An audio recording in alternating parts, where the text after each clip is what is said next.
So I'll move over to Martin, and the question is around climate risk. So Sasini has been innovating, and recently you automated your whole tea harvesting. According to World Bank reports, agriculture is a major part of climate risk. Currently, 19 to 29% of total greenhouse gas emissions come from agriculture. That does pose a risk. And in Kenya, we all know that agriculture is a backbone of our economy. So how are you supporting farmers to mitigate this climate risk? And how are you making sure that they maintain sustainable practices? Agriculture is a funny subject because in this country, I don't think it's taken as seriously as it should. I saw some stats up on the board, just to give you a few more to emphasize that point. ICT as an industry contributes about 7% of the GDP, the whole ICT industry. If you think of companies like Safaricom, they don't really see themselves as ICT. I don't know whether you'd see yourself as an ICT business, but they do have a lot of ICT bases in their work. 7%. Tea on its own, one crop, contributes 5.7% of the GDP and brings in a quarter of the country's foreign income, 25%, one crop.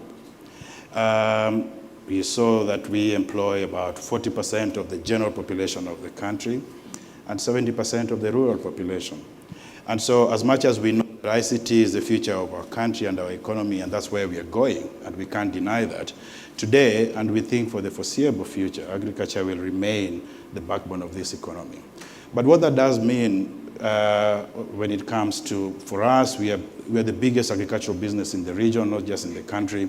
And as Joyce was saying, involved in tea, coffee, macadamia, and avocado in big ways as plantation growers, packers, manufacturers, marketers, and exporters. So we are an export business. But whereas we derive our income and profits from selling in foreign markets, we grow those crops locally. And for us to do that, our model is a mix of plantation growth and supporting outgrowers at a 50% level across all those crops. So what that means is the capacity we have to produce our crops and our produce requires 50% of the input in terms of those crops coming from our plantations, and the other 50% is from small-scale farmers. The reason we do that is we can make a choice and say we're going to produce only from us what we need.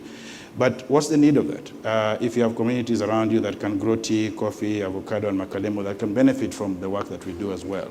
So we deliberately have twice the capacity that we actually need to help to support these SMEs. And this is not new. Sasini is 70 years old, has been doing this for so long, to the point where when we first looked at the United Nations Global Compact and the 17 Sustainable Development Goals, to try and pick out which ones we wanted to work with, it was almost like an easy job for us because we've been doing these things all this time. The difference was we were doing them by default. We were doing them not knowing that we are driving sustainable things. And now we want to do them deliberately. So we've chosen nine goals to help us drive that together with Judy's organization. And those 9 goals are centered around key things that we think we can help to emphasize the work that we do as an organization. So back to your question, what are we doing with small-scale farmers to advance the work that we do, not just for Sasini ourselves, but for these communities that we live and work with? There's a lot of work, and to enlist all of it would sort of like be a chest-thumping exercise, which I want to try and avoid. But principally, the agronomic practices that we do at company level, we aim for those to be exactly the same that we promote at our community level. So small-scale farmers that are part of our value chain in terms of input into our processes are held to the same standards that we hold ourselves, not just in agronomy and in other practices to do with the crops that we grow, but in the sustainable manner that we want that business to be done. And so a lot of that, as Karaoke was saying earlier, is based on having the money to do it. And in fact, we find that a bit of a misnomer. A lot of these sustainable things we need to do don't really need financing. Yeah, they need goodwill.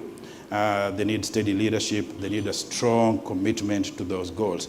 And yes, they need money.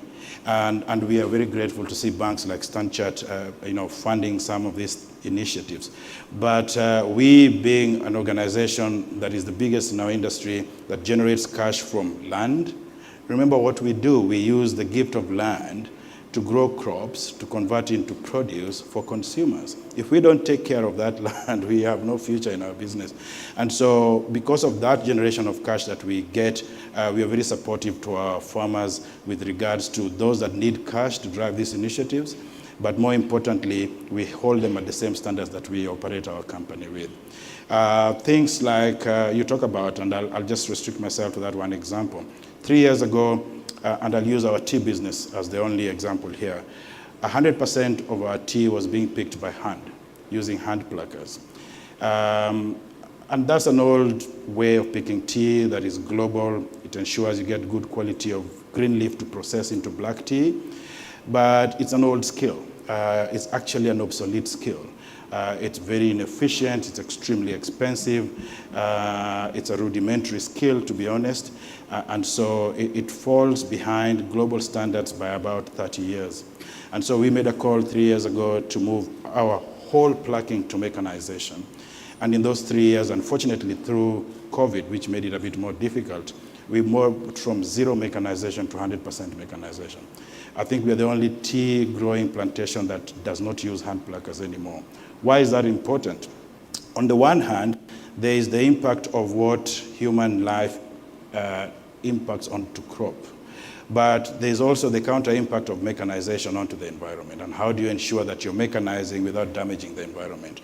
So, sustainable source of power, sustainable machines that are not using fossil fuel and are using solar energy to harvest, and the future of driving that innovation. That's why one of our pillars is innovation, is how do we talk to our customers to ensure that the machines they're making for us are sustainable and not damaging to the economy. And when you look at the detail of what we've done, you'll see a lot of that work in place. We are about, in fact, this month, to commission a 1.5 megawatt solar power generation station for our tea business, which will replace about 40% of our power usage away from KPLC. And we are not saying KPLC is bad, but it's more sustainable to have solar energy. And we live in this part of the world where we have free solar energy. And so the question for us has been, why has it taken so long to do this? The provision of water in our communities. Just last week, we commissioned a commercial borehole in one of our communities that we funded to the tune of 10 million shillings. We do one of those every year because the community and our catchment area is big. And we finish with the tea business, we'll do the coffee business, the avocado business, because this is spanned across the country.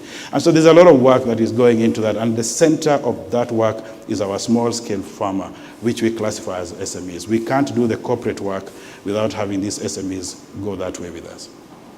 Okay. Thank you so much, Martin. I hear from you, you're innovating in a very sustainable way, using solar, using boreholes. That's really good. Well done, and well done to Sasini.